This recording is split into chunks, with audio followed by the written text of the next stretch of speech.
আসমান থেকে ডাক দিয়ে বলে, জাকিরিন সুসংবাদ শোনো, আল্লাহ পাক তোমাদের গুনাহ খাতা মাফ করে দিয়েছে। শুধু মাফ করছে তাই না, তোমাদের সমস্ত গুনাহকে আল্লাহ পাক নেকের দ্বারা পরিবর্তন করে দিয়েছে।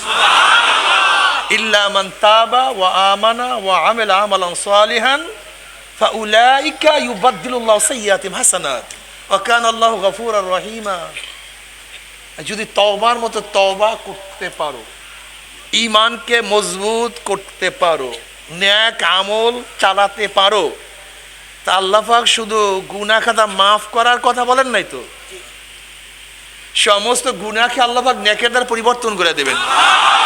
ইল্লা মান তাবা ওয়া আমানা ওয়া আমিলা আমালান সালিহান ফাউলাইকা ইউবাদদিলুল্লাহু সাইয়্যাতিহিম হাসানাত।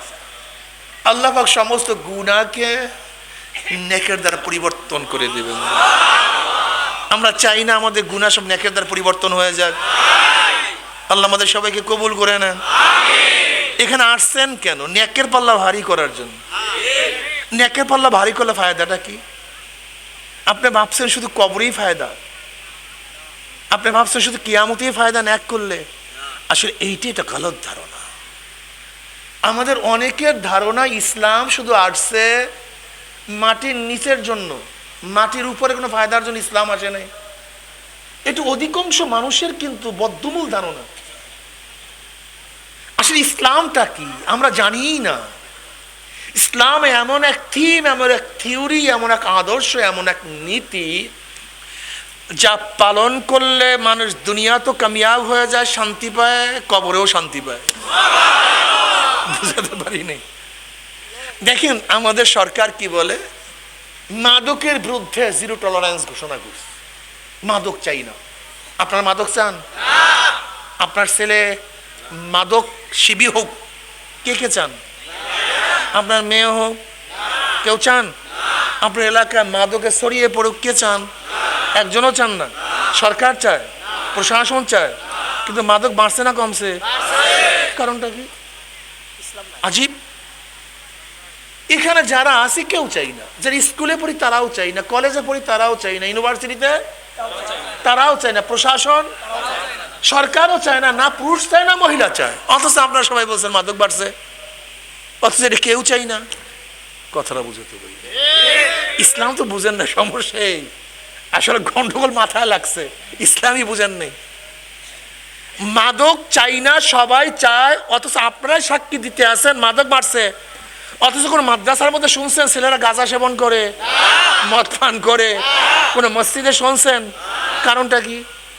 মাদক কেউ চাই না, অথচ কোন মাদ্রাসায় মাদক নেই, কোন মসজিদে মাদক নেই, কোন হালকা জিকিরে মাদক নেই, কোন দিনদারের মধ্যে মাদক নেই।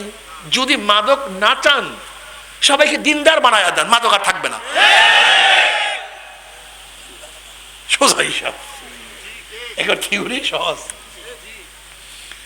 আপনি কি চান আপনার মেয়ে ইফতিজিংয়ের শিকার হোক, ধর্ষণের শিকার হোক, এসিডের শিকার হোক, অপমান অপদস্থ হোক? কেউ চান? কিন্তু ধর্ষণ বাড়ছে না কমছে বাবা? ইফতিজিং বাড়ছে না কমছে?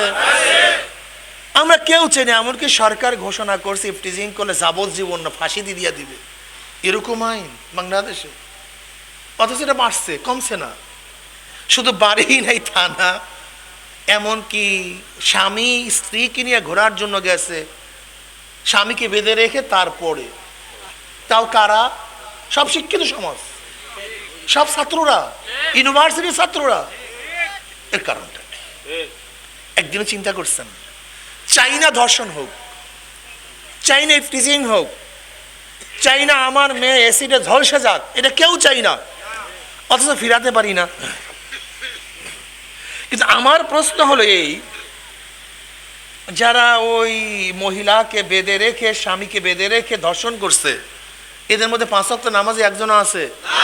রোজাদার, পাগড়িওয়ালা, টুপিওয়ালা, দাড়িওয়ালা, দিনদার, নেককার। তা আপনি যদি ধর্ষণ না চান সবাইকে দিনদার বানায় দেন, নেককার বানায় দেন। দর্শন কথা বলেন না কেন? দর্শন বসেন, আর উঠবেন না। আপনি কি চান আপনার ঘর ডাকাতি হোক, চুরি হোক, আপনি ঢাকায় গেছেন, আপনার পকেট মেরে সবাই নিয়ে যাক, এটা কি চান? এটা কেউ কেউ চাই না। না হিন্দু চাই, না খ্রিস্টান চাই, না বৌদ্ধ চাই, না দিনদাররা চাই, না বৎকাররা চাই, কেউ চাই না আমার ঘর চুরি হোক। কিন্তু চুরি হয় কি হয় না? ডাকাতি হয় কি হয় না? আচ্ছা, 5 ওয়াক্ত নামাজ জামাতে পড়ে এরকম একজন ডাকাত কি আপনারা পাইছেন? চোর, গুন্ডা। তার মানে যদি এটা নাই চান তাহলে সবাইকে নামাজি বানায় দেন, সমস্যা কি? দেখবেন আর চুরি থাকবে না, গুন্ডামি থাকবে না। ইসলাম তো বুঝলা না, পাগল কোথাকার, ইসলামই বুঝলা না। দেখেন আমরা কি চাই? আমরা শান্তি চাই, আমরা মুক্তি চাই, আমরা দুনিয়াতে 2 মুঠা ভাত খেতে চাই, ভালো পড়তে চাই, ভালোভাবে থাকতে চাই, শান্তিতে বসবাস করতে চাই। কি কথা ঠিক না? এটা সবাই চান না নাকি আমরা চাই? শুধু এটা আমরা সবাই চাই। লেকিন এটা আছে নাকি একেবারে বাংলাদেশের বিলুপ্তির পথে? কারণটা কি দেখেন, খুব ভালো মতো বোঝার চেষ্টা করুন।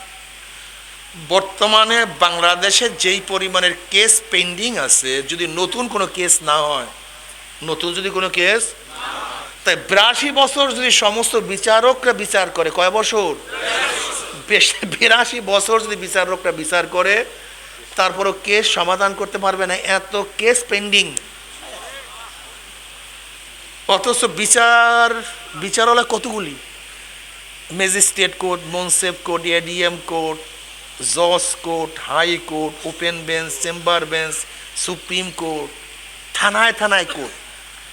এত কোর্ট থাকা সত্ত্বেও এত বিচার, এত কেস পেন্ডিং।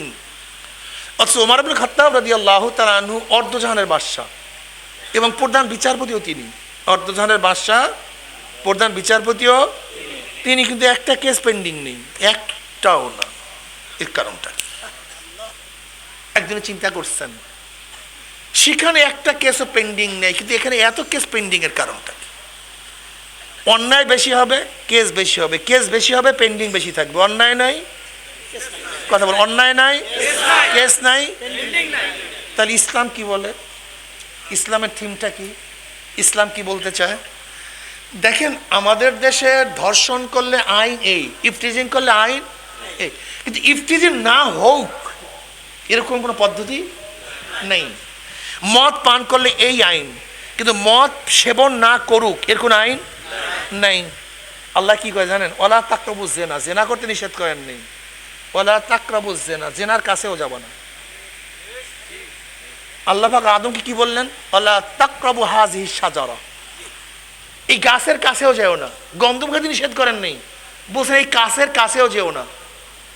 ইসলামের মধ্যে মদ হারাম, মদের পাত্রও হারাম। মদের পাত্র হারাম হবে কেন?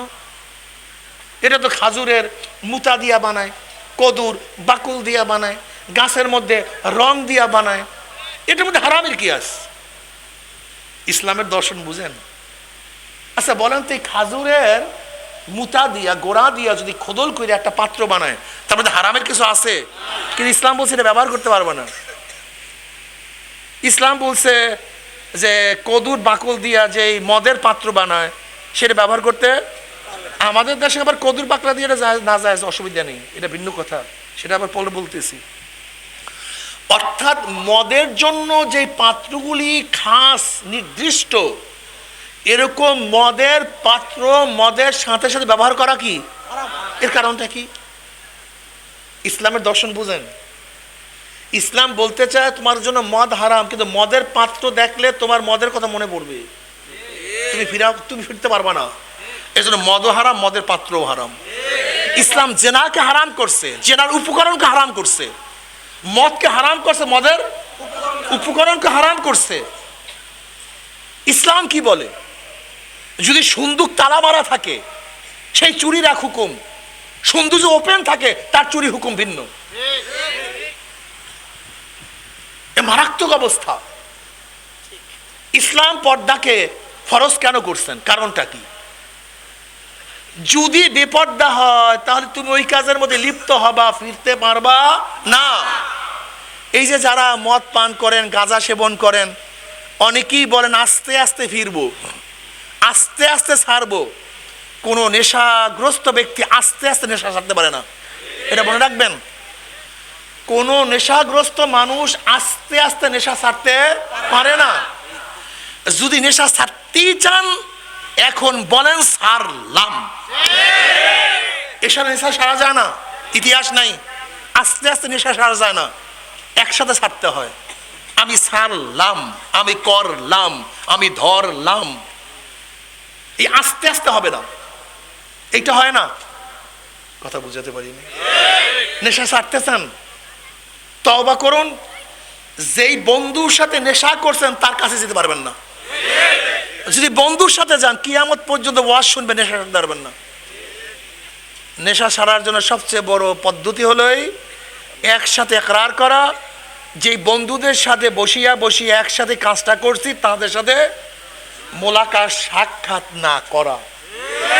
যদি বন্ধুর সাথে ওই বন্ধুর সাথে মিলেন, দোস্ত একটা টান দে, আবার আর একটা বার, আবার আর একটা বার, আবার কোনোদিন ফিরতে পারবেন না।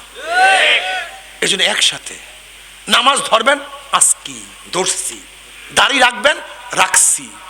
ওই আস্তে আস্তে হয় না, কাজ করতে হয় একসাথে। কথাটা বুঝতে পারেন? ওই চরমনের ময়দান দিয়া যারা একেবারে ওয়াদা করে করলাম সারলাম তারাই পারছে, আর যারা বলে ধরলাম 30 বছর চরমনের ময়দানে যায়, এরকম দেখছি কিছু লোক।